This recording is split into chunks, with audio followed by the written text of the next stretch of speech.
बिस्मिल्लाहिर्रहमानिर्रहीम। चलिए जी फॉर्मली आगाज़ करते हैं अपनी समरी वीडियो का। सबसे पहले आपके पास पेज आ रहा है चैप्टर नंबर 1 का। इसमें लिखा हुआ है emergence of modern auditing. Modern auditing में सिर्फ आपको जो है ना वो बताया गया था कि 1840 से पहले के ज़माने में जो है ना वो सोल ट्रेडिंग बिजनेस हुआ करते थे, पार्टनरशिप बिजनेस हुआ करते थे। कंपनीज का कोई इतना रुझान नहीं था, इतना कॉन्सेप्ट नहीं था।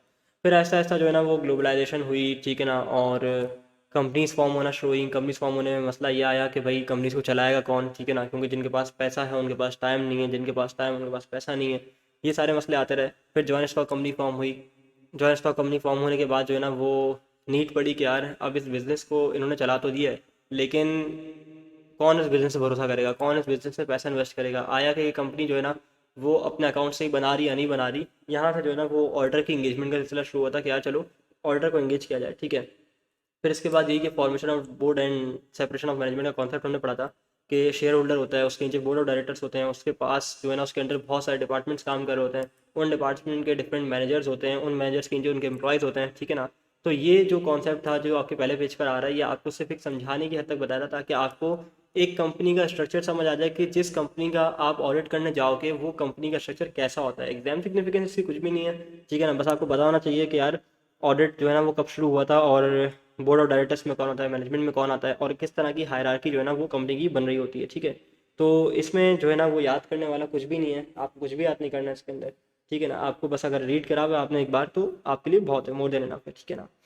अच्छा, अब एक इंपॉर्टेंट चीज़ पे आते हैं, एक इंपॉर्टेंट कॉन्सेप्ट डिस्कस करते हैं। Nature of relationship between share holder, management and auditor. Share holder कौन है? जो मालिक है, जिसका अल्टीमेट पैसा है, ठीक है ना। मैनेजमेंट कौन है? जो कंपनी को चला रही है। और ऑडिटर कौन है? भाई जो ऑडिट करने जा रहे हैं, सीधी बात है, ठीक है। अब इन तीनों का जो है ना वो आपस में रिलेशनशिप है, किसका? शेयर होल्डर का, मैनेजमेंट का और ऑडिटर का, ठीक है। सबसे पहले हमारे पास आ रहा है रिलेशनशिप, आप देख सकते हैं ये आ रहा है स्टीवर्डशिप का, ठीक है ना। Stewardship can be defined as a practice of managing other persons property, मतलब किसी की प्रॉपर्टी की हिफाजत करना, ठीक है ना, किसी के प्रॉपर्टी को मैनेज करना। अब प्रॉपर्टी इसमें क्या है? इसमें प्रॉपर्टी क्या है? वो बेसिकली ऑब्वियसली कंपनी है, ठीक है ना।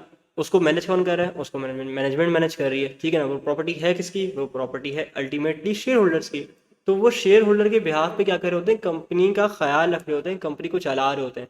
क्योंकि शेयर होल्डर के पास इतना टाइम नहीं होता कि वो कंपनी चलाए, तो वो किसको हायर करती है? मैनेजमेंट को हायर करती है। तो स्टीवर्डशिप एक ऐसा रिलेशन है जिसको जिसमें वो बताता है कि ये एक नाम है कि आप किसी के बिजनेस को, किसी के एसेट्स को मैनेज कैसे करते हो, ठीक है ना। Managements and director have role of stewardship, यानी स्टीवर्ड का जो रोल है ना वो किसके जिम्मे है? मैनेजमेंट और डायरेक्टर के जिम्मे, ठीक है। They look after the assets of the company on behalf of share holders, यानी शेयर होल्डर ने अपना बिजनेस इस्टेब्लिश कर दिया, उन्होंने मैनेजमेंट को हायर किया और बोला भाई आके हमारा बिजनेस संभाल लो, हमसे नहीं संभाला जाएगा, ठीक है ना, हमारे पास इतना टाइम नहीं है। तो शेयर होल्डर कौन हुए? और कौन हुए? प्रिंसिपल, ठीक है ना। और उनके बिहाफ पे जो काम परफॉर्म कर रहे हैं वो इनके एजेंट हैं, ठीक है ना। तो ये जो रोल परफॉर्म कर रहे हैं ना इसको कहते हैं स्टीवर्डशिप का। अभी एजेंट पे मैं आता हूँ नीचे, ठीक है। ये तो हमारा हो गया। इसके बाद है हमारे पास एजेंट का।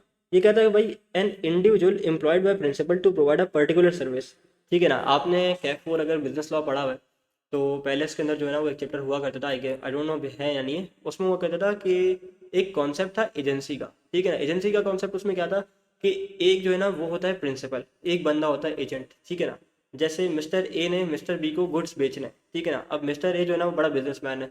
मिस्टर ए उसको खुद खरीदता बेचता नहीं है, बल्कि अपने एक एजेंट को हायर करता है, बोलता है यार मेरे बिहाफ पे जाओ, इसको ये सामान बेच कर आ जाओ। तो उसने एक एजेंट हायर किया होता है, एक छोटा बच्चा हायर किया होता है, मिसाल के तौर पे, मिसाल देने के लिए समझा रहा हूँ, ठीक है ना। समझाने के लिए मिसाल दे रहा हूँ कि उस बंदे का नाम जो है ना वो एजेंट होता है, उस छोटे बच्चे का नाम एजेंट होता है। तो इसी तरह जो है ना वो एजेंट की डेफिनेशन यह कहता है कि an individual employed by principal, principal कौन? यानी वो मालिक, ठीक है। उस मालिक ने किसी छोटे को हायर किया हुआ है कि यार मेरा काम कर दो। तो इसी तरह जो है ना वो मैनेजमेंट और डायरेक्टर जो है ना वही छोटे हैं जिनको शेयर होल्डर्स हैं, अल्टीमेट जो है ना ओनर्स ऑफ द कंपनी ने हायर किया हुआ है ताकि यार ये हमारा बिजनेस चला दें, ताकि वो इनकी ज्वाइंट स्टॉक कंपनी को चला सके, ठीक है। यही लिखा हुआ है आगे कि share holder appoints the directors and management to manage the function of an entity, ताकि वो उनके कारोबार को चलाएं under the guidance given by share holder, जैसे वो चाहते हैं वैसे चलाएंगे, ठीक है। ये भी हो गया। अब आते हैं हमारे पास accountable. Management and directors are accountable to the shareholder, obviously जो भी वो काम करेंगे वो शेयर होल्डर को उसके लिए अकाउंटेबल है कि भाई कंपनी में जो है ना वो कितना पैसा जो है ना वो आया हुआ है, कंपनी ने कितना पैसा कहाँ लगाया हुआ है, कंपनी की कौन कौन सा ऑपरेशन परफॉर्म कर रही है, ठीक है ना, कंपनी के कितने एम्प्लॉयज़ हैं, क्या जो है ना वो कंपनी के इंटरनल जो है ना वो मामला चल रहे हैं। वो सारे शेयर होल्डर को बताना ज़रूरी है। किसको? मैनेजमेंट को। मैनेजमेंट शेयर होल्डर को जाके एक एक चीज़ रिपोर्ट करेगी। दे आर अकाउंटेबल, ठीक है ना। Being accountable, directors and management prepares FS and present to the shareholders. और इस अकाउंटेबिलिटी को शो करने के लिए जो बेहतरीन तरीका है ना, मैनेजमेंट क्या करती है? मैनेजमेंट एफएस बनाती है। एफएस बना के जाके जो है ना वो शेयर होल्डर के सामने रख देती है। अब शेयर होल्डर देखता है, हाँ भाई कंपनी ने पूरे साल सेल्स कितनी करी है, हाँ भाई कंपनी ने कितनी परचेज करी है, कंपनी ने कौन कौन से एक्सपेंसेस इनकर किए हैं, कंपनी ने कहाँ कहाँ पैसा इन्वेस्ट किया हुआ है, ठीक है ना। तो ये क्या होता है? अकाउंटेबल होता है, ठीक है। अच्छा, तो अब इसमें जो है ना वो आपको करना है याद, सही है ना।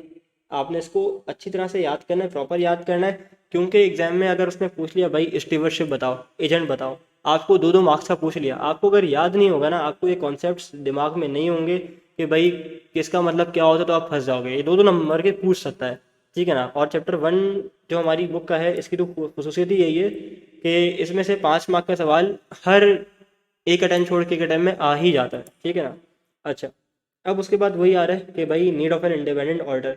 इंडिपेंडेंट ऑर्डर, गैर जानबदार ऑर्डर की ज़रूरत क्यों पड़ी? याद करने की बिल्कुल ज़रूरत नहीं है, समझाने के लिए लिखा हुआ है कि मैनेजमेंट जो है ना वो हमेशा कोशिश करती है कि यार बेस्ट व्यू जो है ना वो अपने बिजनेस का प्रेजेंट करे। लेकिन चूंकि जो है ना वो बेस्ट व्यू प्रेजेंट करेगी तो शायद ट्रू एंड फेयर व्यू वो ना प्रेजेंट कर सके, ठीक है ना। बेस्ट व्यू अलग है, ट्रू एंड फेयर व्यू अलग है। ट्रू एंड फेयर व्यू क्या है भाई? जो जैसा है उसको वैसा दिखाओ, फेयर डिसीजन मेकिंग करो, और जैसे एक्सपेंस बुक होने चाहिए वैसे ही करो। बेस्ट व्यू क्या है कि भाई शेयर होल्डर खुश हो जाए कि यार इतना सारा प्रॉफिट, बेहतरीन प्रॉफिट, ठीक है ना। तो वो ट्रू एंड फेयर व्यू की बजाय जो है ना वो बेस्ट व्यू प्रेजेंट करने की कोशिश करती थी सम इंसेंटिव्स की वजह से, और क्रेडिबिलिटी जो है ना वो एफएस की इफेक्ट हुआ करती थी। तो इसलिए भाई ऑर्डर की जो है ना वो एंट्री आई थी दुनिया के अंदर। तो बस ये आपने जो है ना एक बार रीड कर लिया, समझ लिया, काफ़ी है, ठीक है ना। इंडिपेंडेंस ऑफ ऑर्डर में लिखा हुआ है कि भाई ऑर्डर जो है ना वो इंडिपेंडेंट होता है मैनेजमेंट से जो है ना वो गैर जानबदार होता है, ताकि जो है ना वो प्रॉपर ऑडिट कर सके। जाहिर सी बात है, अगर मैनेजमेंट का ही कोई बंदा होगा, मैनेजमेंट कोई जानने वाला होगा, रिलेटिव होगा, तो वो उसकी गलती छुपाएगा, ठीक है ना। ना कि उसको जो है ना वो दुनिया वालों को दिखाएगा, ना कि जो है ना वो उसकी गलतियाँ निकालेगा बैठ के। तो वो हमेशा उसकी गलतियों को हाइड करेगा। तो इसलिए जो है ना ऑडिटर को इंडिपेंडेंट होना चाहिए।